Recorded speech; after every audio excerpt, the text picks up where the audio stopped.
Hello everyone, my name is Charlie and I'm a career consultant here in Canada. Today's video is all about my 10 tips if you're planning on moving to Canada. Hi, my name is Charlie. I'm a career consultant here in Canada, and today we're going to talk about my 10 tips for newcomers moving and starting a new life here in Canada. Disclaimer, I am not an immigration consultant and I do not work for any immigration agency. This video is for information only. Please consult an immigration consultant, a lawyer, or a professional immigration officer. Tip number 1, do your research.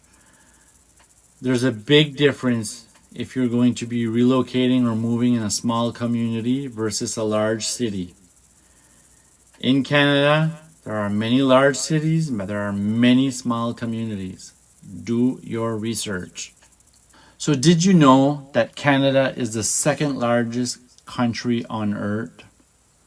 We have mountains, forests, grasslands. We have many rivers, lakes, and we are surrounded by 3 different oceans. So you can see that the landscape is different depending on where you live. You need to think about where you want to live if you're moving to Canada. Are you looking to work predominantly in English or in French? Depending on where you will move in Canada, some communities function only in English and some communities function predominantly in French. So it's important that you make the decision, will you be conversing, communicating at work in French or English? That will help you make a decision on where you might want to move. Does the climate matter to you? There are some parts of Canada that have severe snowstorms, cold weather, and there are some areas in Canada where the weather is much more mild and they do get rainy seasons. So checking the climate, if it matters to you, will be another important factor that you need to take into consideration. Housing is my next topic. So have you any interest in buying a home, or do you prefer living in an apartment?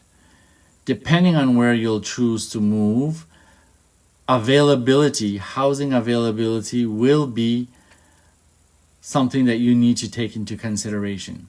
Some areas are booming, there's many opportunities. In some other areas, housing is quite limited. So please do your research. Cost of living is the next one. So cost of living, a lot of people tell me they move in certain areas because minimum wage is much higher than another area. And I say that is true. Minimum wage can vary from province to province or city to city. However, one must keep in mind that cost of living also varies from one province to another. So what you will pay in rent in one province and what you will pay for rent in another province will vary tremendously. It could be hundreds of dollars per month.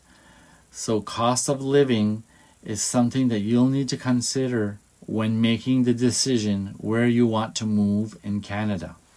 Social life is the next thing that we need to take into consideration. So there's a big difference living in a small community versus living in a large city. Safety is different. How many events, activities are happening will also vary. How many people, how many opportunities to be in social clubs or sports. These are all things that one must take into consideration when choosing where to move. Last but not least is transportation. So if you're planning on buying a car, you can choose to move in a remote area. So you can travel to work back and forth.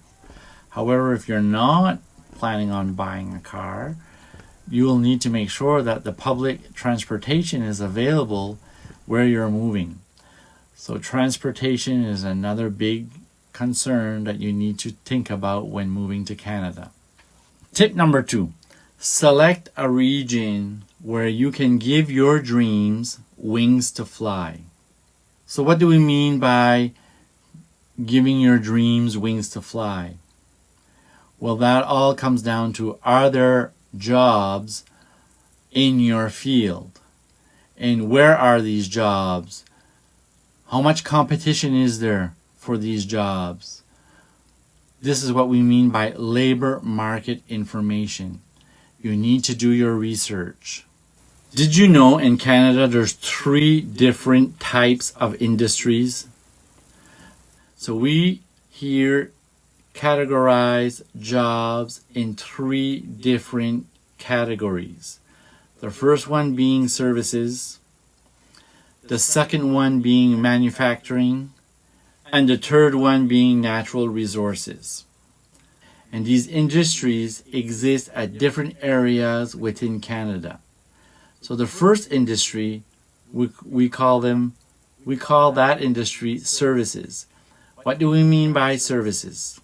So the services industry means all the jobs like at the bank, retail, tourism, education, and healthcare. So all these jobs are in the service sector. The second industry is manufacturing. So in manufacturing, it's the industry where we create products to sell. So for example, in this industry, you will find food, clothing, automobiles, and machinery. We call this industry the manufacturing industry. And the third industry is the natural industry. This is the occupations that we find in forestry, that we find in fishing, agriculture, energy, and mining. So knowing which industry you want to work in will help you determine where is it best to move to Canada. Okay, tip number 3 is, who am I? To answer this question, one should be able to answer simple things like, what are my skills? What are my interests? What are my hobbies? What is it that I am dreaming of doing in terms of work? What kind or type of work am I searching for? And the most important question of all is, what is it that you have to offer an employer? What do I have to offer an employer? This is the number 1 question I ask newcomers and immigrants when they arrive in Canada. They're telling me they're looking for a job, they're willing to do anything, and I say, well, what is it that you have to offer? What are your skills? What are your interests? I can see quickly that many do not know the answer to this simple question. What is it that you have to offer an employer? So my recommendation is to take a piece of paper and a pencil, the old-fashioned way, or your laptop, and write, what is it that you're good at? Make a list of all the things that you're good at. Those are usually what we call skills.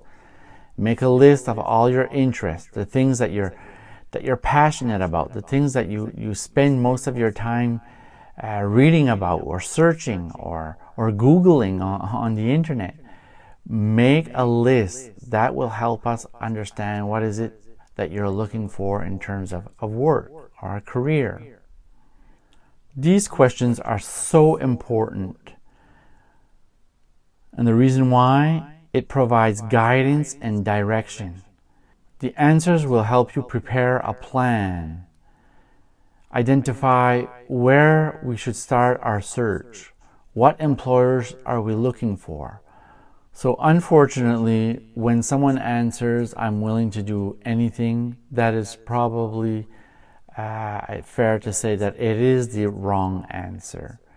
The right answer is being able to describe your skills, your interests, and talk about your past work experience. What is it that you're arriving here in Canada with in terms of experience?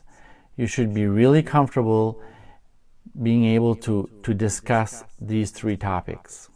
Often when I ask newcomers what they have to offer an employer, they tell me their answer is, I'm willing to do anything. I'm a fast learner, and if you show me, I will learn. The only problem with that type of answer is that the world of work in Canada is huge. There's many opportunities. So it does not give us any clarification or specification on where to begin. To help you and guide you in doing this exercise, when you're talking about your skills and your interests, a good place to start is to be aware of what employers are looking for. So these are my top 7 things that I'm going to share with you that I know that our employers here are looking for. And they are looking for candidates that have these top, we call them attributes. So number 1 being communication skills. I know it's difficult to learn a new language. I know that personally. I've gone to Colombia and I had to speak in Spanish, and every time I travel to a new country, there's a new language, and I know it's not easy. But employers here are looking for employees or candidates who can communicate in either English or French, depending on where you're going to be located in Canada. Why is communication skills important? Well, it becomes a liability for an employer. So if there are safety signs in the workplace where you're working and you cannot read these signs, it becomes a liability for the employer. There's a risk. There's a risk that you did not read the safety signs and you could injure yourself. This is just one example among many. Tip number 2 is willingness to learn. So willingness to learn means that, and often newcomers tell me, just show me and I have no problem learning a new way of doing things, which is great, which is a great attitude to have. But what it really means is that I have to accept the fact that maybe the way I've been doing things for the last 10 years or 15 years, because I'm going to be doing it with a new employer, in a new country, maybe this means that I'm going to have to be doing it completely different from what I'm used to. So that's what willingness to learn means. So tip number 3, I will say that it's commitment. So an employer often is hesitant in hiring newcomers for the simple reason that there's a lot of time and effort and money that's invested in hiring a new employee. And if they think for some reason that this new employee is not going to stay for a long period, they're often hesitant in hiring, because that means that in 1 month or 3 months or 6 months, they would have to start all over again and train a new employee, a new person. So they're looking for candidates who are committed, who are here for a longer period than just a few months. Number 4 is dependability. Now, dependability, we mean that if you're scheduled to work 5 days a week, we can depend on you showing up on time and doing your shift. You would be surprised at how many people are not dependable. They do not show up for the days that they're supposed to work for many reasons. And this is something that employers worry about, because it will have an impact on the production and on the team at work. So dependability, are you a dependable person? That's the question that the employer is looking for. Number 5, are you self-motivated? Now that's a huge question. So that means someone who is passionate, someone who is really interested in the work that they have to do, someone who's going to do that extra effort to learning, someone who is going to make sure that they have something to offer the employer. Because you got to remember, many employees are applying for the same job. So what will make you stand out? That's what's really important. What is it, the fact that you have something extra to offer this employer? Is it your energy? Is it your patience? Is it your commitment? Is it the fact that you're punctual, you're always on time?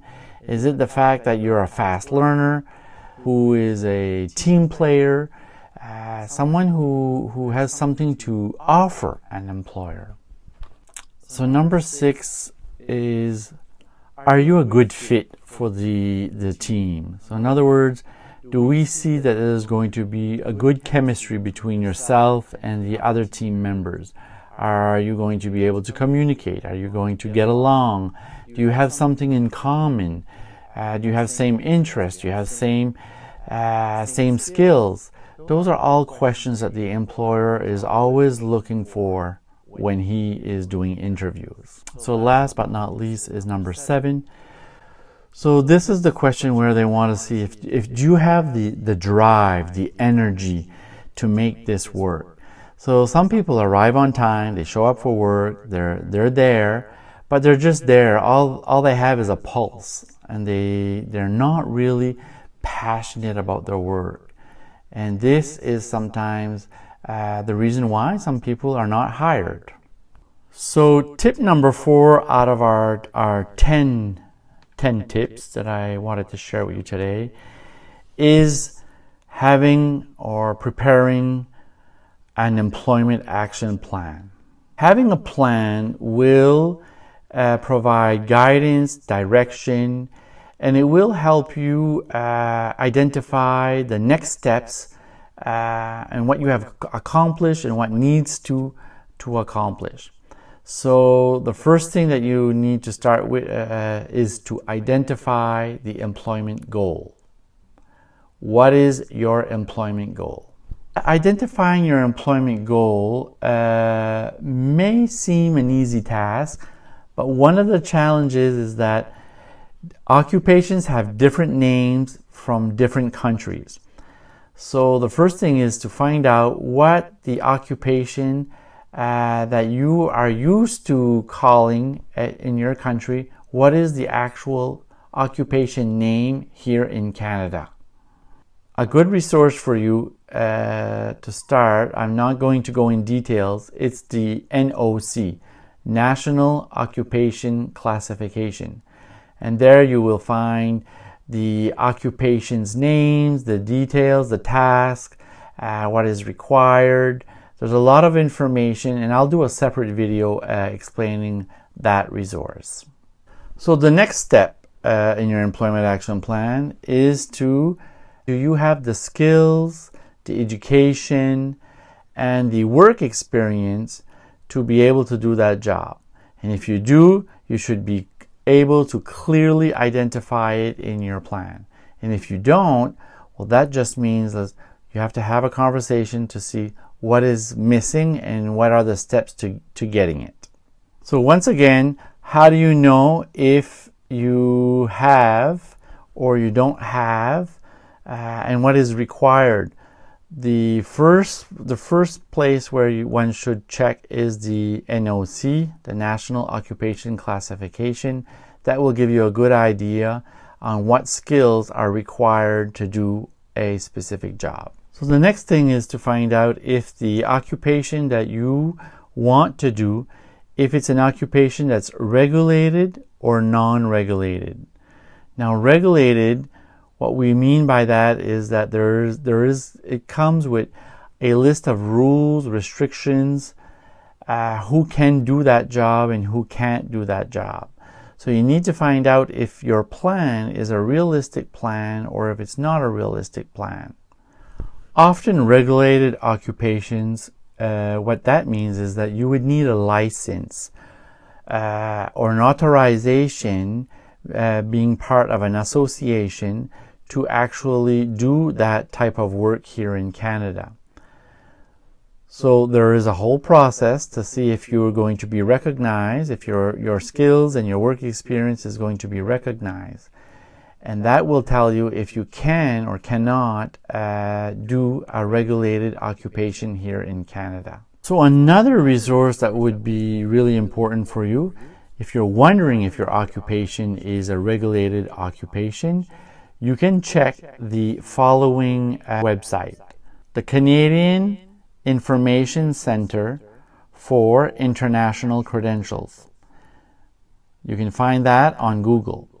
Just to give you a few examples of regulated occupations, you have engineering, you have healthcare, you have trades, and also you have law. Law is another example which is regulated here in Canada.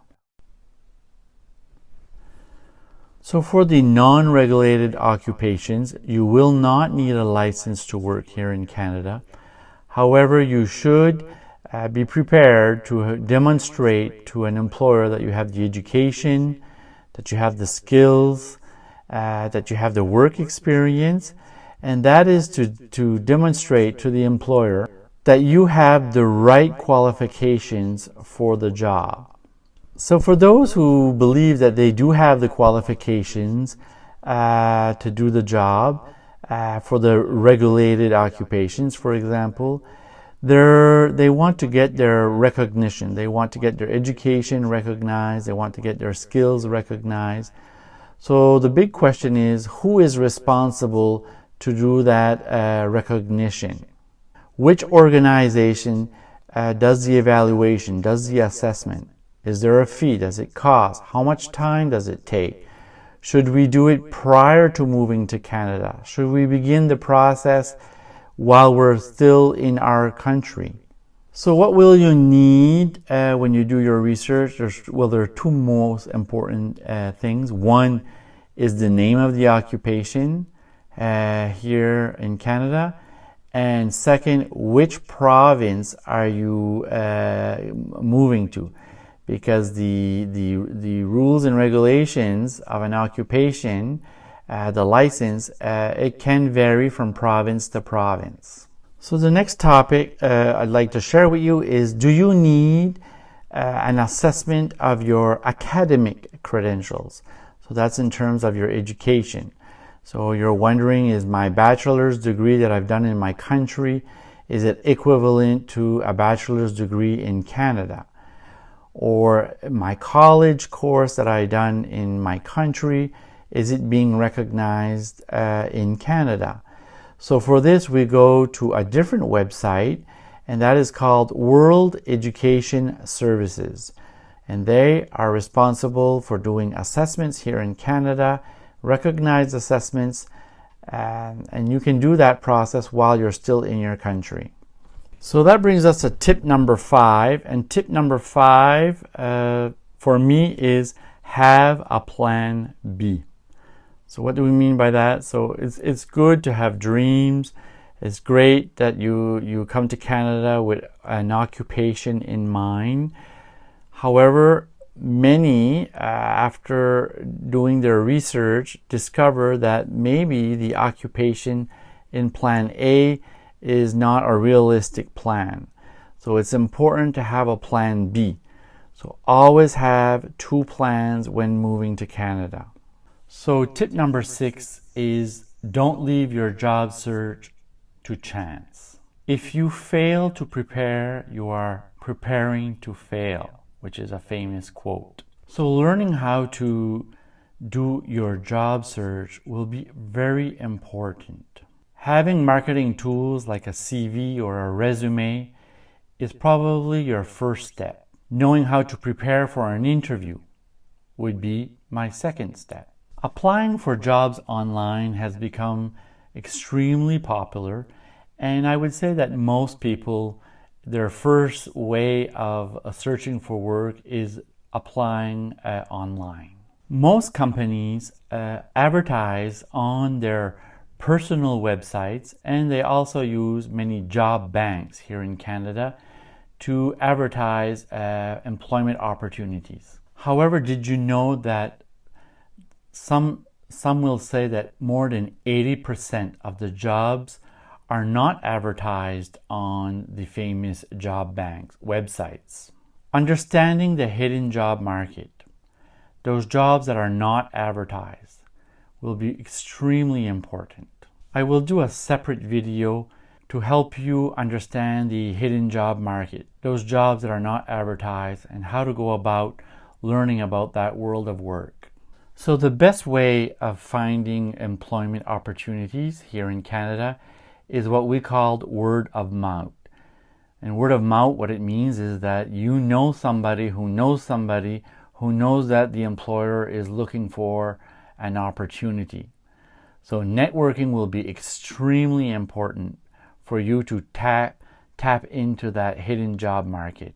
So one of the many secrets is the fact that we can start that networking process even prior to arriving in Canada by using social media.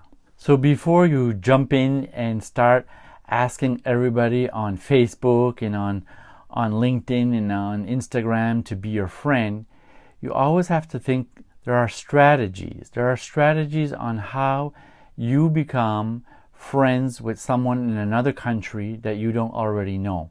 I will be doing a separate video on how to increase your chances of networking with someone in another country. Many people use social network websites for just that, to socialize and to network. So what websites are we talking about? Well, we're talking about Facebook, LinkedIn, Instagram, Twitter, just to name a few. So for example, did you know that Facebook has special groups that you can subscribe? For example, one of the special groups that might be of interest to you is Job Hunting and Careers. On this special group, you will be notified of openings of jobs that are coming up. You can also use LinkedIn to be notified of any employment opportunities that are open and that are looking for new candidates. So over the years, I have made over 3,000 contacts with Facebook from all the countries of the world, and this has become very special to me. Now, the only problem is it's definitely difficult for me to maintain these contacts, these relationships with such a large amount of people. So what you need to do is you really need to think about, if you're reaching out to someone, what is it that you can offer this person so that they get your attention. So now we're moving on to tip number 7. So tip number 7 is make sure you learn the language used here in Canada. So either English or French or both. You should not wait until you arrive to Canada to start learning the new language. So learning about the pre-arrival services in your country will be to your advantage. Each occupation requirements for language proficiency levels will vary. So the first thing that you need to know is what language proficiency level are you at? So here in Canada, we call that the CLB level. CLB meaning Canadian Language Benchmark. You will be asked to provide your test results prior to arriving to Canada, or even prior to an employer accepting your candidacy for a job. So here are a few resources that will help you. So the first test is called IELTS. So E meaning International English Language Testing System, IELTS. The second test that one can use is called CELPIT. CELPIT means Canadian English Language Proficiency Index Program. So maybe you're wondering what level you are functioning at this time, and you're not necessarily ready to write a test. So you can do a pre-assessment just for your own interests. And this is found at the following website, www.clb.osa.ca. Like I say, at this website, you can do a self-assessment. It'll give you an idea of what your language proficiency level is. I'm often asked, do you know of any resources to help me learn English or to help me learn French? I said the best place to go is go on YouTube and write the following: best resources to learn English language for beginners. And you will have a list of YouTubers who definitely can provide you with free information on how to begin. So tip number 8 is what I call connecting with others. So making new friends is so important. And it can be done even before you move to Canada. Think about volunteering, helping or offering your services. Networking and pre-arrival connections are the new way of doing things today. So remember the power of networking, the power of those special groups on the using social media will help you not only reach out to people, but you can definitely make true meaningful connections, real friends. Start today. Over the years, I've come to realize that making new friends is not necessarily straightforward and definitely not easy. So the question is, how do you make new friends? How do you surround yourself with people who are meaningful and who will make a difference? How do I go beyond just general day-to-day conversations or general connections? How can I have those more deeper, meaningful relationships? Well, my experience has demonstrated and has showed me many times that those deeper connections, those relationships, they happen when we have something in common, when we share similar interests, hobbies, when we have something to talk about besides politics and the weather. So finding that group of people or one or two or three individuals who have same interests as you will increase the chances of you having deeper connections, more meaningful relationships. I've also noticed that it makes it easier when we share the same struggles. When we're going through the same phase in life, and we're able to share our experience and we're able to work together to find solutions. More often than not, this situation creates an opportunity for us to have deeper connections and more meaningful relationships. So for example, often this is the reason why students who are in the same class, let's say learning a new language, they have the same goal and they have the same assignments, and when they're going through a struggle or they're having a difficult time, often the students will share, and by sharing they get to know each other, and this is one reason why connections happen. The more intense the struggle, the more intense will be the connection. Also, it's very important to make connections and friends once you have arrived here in Canada. Now, how do we do that? We join social groups, we play sports, we get involved in our children's schools, we volunteer, we join a fitness and recreation center. Many local communities have local programs, activities. Get involved. This is the best way of making new friends.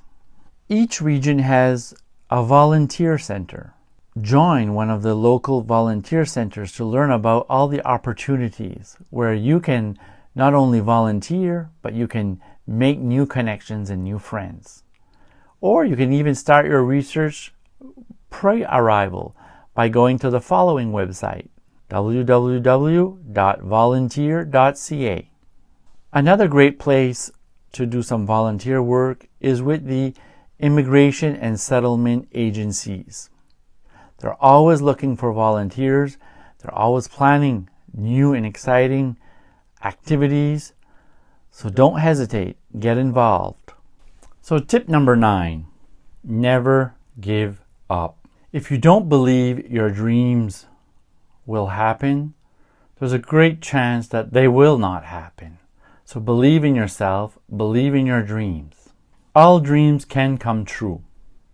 We just have to believe and not give up every time we have a challenge in our life. Life is full of challenges. What makes life worth living is the thought that our dreams can come true. So I guess when we do have a challenge, what is recommended is for us to change the plan, but not the goal. Every time there's a new challenge, we need to rework the plan, but always keep the focus on what the main goal is. So I think what's important in this section also is to know that you don't have to go and do it all by yourself. Being alone, walking a new path and moving to a new country is not something that we should be doing alone. So I am going to, in the link below, include many resources that will help you. Resources for immigration and settlement agencies here in Canada. Also a list of websites both the federal government has and each province and territory also have websites specifically for immigration. So once you know which province you want to move to, you can go to the websites that are listed below and you will be able to begin your research. Remember, do not walk this path alone. There are many free resources out there and support for you. Tip number 10 is have fun. Have fun, enjoy life while you're in Canada. Canada is known to be a country with many opportunities, but most importantly, Canada has many freedoms. Take the time to enjoy life. It's not all about work. Life is meant also to be enjoyed and to have fun. Take the time to smell the roses and laugh with friends and enjoy the simple things of life. Nature, the beach, hiking in the woods. You know this constant feeling of us being in a rush and running and always having to do something, and we have always a long to-do list. Well, while in Canada, one of the true beauties of being in Canada is for you to do something different. So one of those things is not about quantity, but it's about quality. Slow down and focus on the present moment. Enjoy the journey. Cherish the conversations. Remember the reason why you wanted to move to Canada in the first place. And hopefully, one of those reasons was to have a positive experience. So I'd like to finish on with one of my famous quotes from André de Shields, which he is famous for saying, "Slowly is the fastest way to get where you want to be." Thank you for watching. Hope you'll subscribe and join me on the next video.